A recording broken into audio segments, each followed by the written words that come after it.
தாவேகா எம்எல்ஏவின் குதிரை பேர வழக்கில் திமுக முன்னாள் அமைச்சர் செந்தில் பாலாஜி மற்றும் அவரது சகோதரர் அசோக் குமாருக்கு சென்னை உயர்நீதிமன்றம் நிபந்தனை முன்ஜாமீன் வழங்கியுள்ளது கவனம் பெற்றுள்ளது. சட்டமன்ற தேர்தல் முடிந்தும் தமிழக அரசியலில் பரபரப்பு ஓயவில்லை.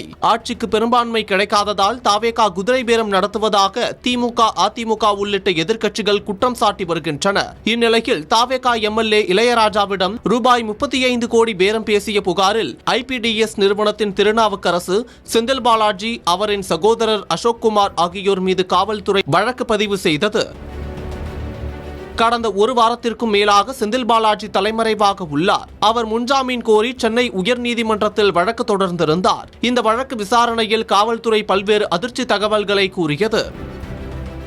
தாவேகா ஆட்சியை கவிழ்க்கும் சதித்திட்டத்தோடு அக்கட்சியின் எம்எல்ஏ இளையராஜாவுக்கு சபாநாயகர் தேர்தலில் வாக்கு செலுத்த ரூபாய் 35 கோடி லஞ்சம் கொடுக்க முயன்றதாக செந்தில் பாலாஜி மற்றும் அவரது சகோதரர் மீது திருவல்லிக்கேணி போலீசாரால் வழக்கு பதிவு செய்யப்பட்டது. இவ்வழக்கு தொடர்பாக நேரில் விசாரணைக்கு ஆஜராகுமாறு செந்தில் பாலாஜி மற்றும் அவரது சகோதரருக்கு போலீசார் சம்மன் அனுப்பியிருந்தனர். ஆனால் அவர்கள் ஆஜராகாமல் சென்னை உயர்நீதிமன்றத்தில் முன்ஜாமீன் கோரி மனு தாக்கல் செய்தனர்.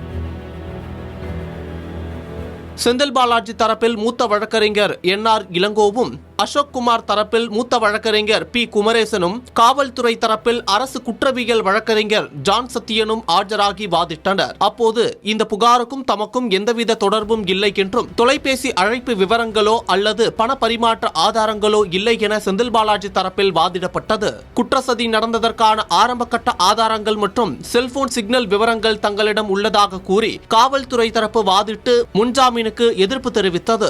இருதரப்பு வாதங்களையும் கேட்ட உயர்நீதிமன்ற நீதிபதி ஜி.கே. இளந்திரையன், செந்தில் பாலாஜி மற்றும் அவரது சகோதரர் அசோக் குமார் ஆகிய இருவரும் தினமும் காவல் நிலையத்தில் ஆஜராகி கையெழுத்திட வேண்டும் என்ற நிபந்தனையுடன் முன்ஜாமீன் வழங்கி உத்தரவிட்டார்.